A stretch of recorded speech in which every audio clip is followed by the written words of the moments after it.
आज मला आनंद होतो की मी सैनिक क्षेत्रात मागच्या 9 वर्षापासून काम करतो, परंतु इतकी मोठी आर्चिमेटचे स्वप्न मी कधीच पाहिले नव्हते. मला जीवन समर्पण सैनिक योद्धा, महाराष्ट्र गौरव पुरस्कार, यश येथे सैनिक आदर्श सेवा पुरस्कार आणि महाराष्ट्र राज्यातील सर्व सैनिक संघटनाचे जवान किसान फेडरेशनचे मला अध्यक्षपद भेटेल याची जणू काही स्वप्न पाहिल्यागत आहे. जे पुरस्कार मला भेटले आहे त्याचे खरे मानकरी माझे सहकारी आहे, असे मनोगत त्यांनी व्यक्त केले.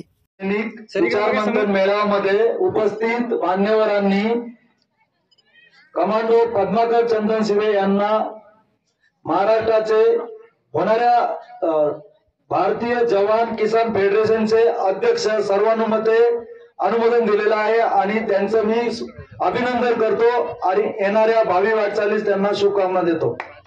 सर्व कमिटीनं महाराष्ट्रातील सर्व सैनिक, अर्धसैनिक आणि सर्व इथं आलेले मान्यवर टॉपर यांनी महाराष्ट्र राज्याचं जय जवान जय किसान फेडरेशन अध्यक्षपदी महाराष्ट्र राज्याच्या घोषित केल्याबद्दल मी सर्वांचा आभारी आहे.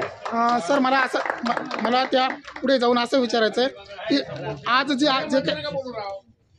जे काय फेडरेशन आपण आज स्थापन केलं, या फेडरेशन अंतर्गत फक्त आपण आपल्या संघटनेमध्ये असलेल्या पदाधिकाऱ्यांनाच न्याय देणार की सर्वसमावेशक सैनिकांना न्याय देण्याचा प्रयत्न करणार? आम्ही सर्व समावेशक नेव्ही, एअरफोर्स, आर्मी, पॅरामिलिटरी सर्वांना समान हक्क आणि समान न्याय देणार.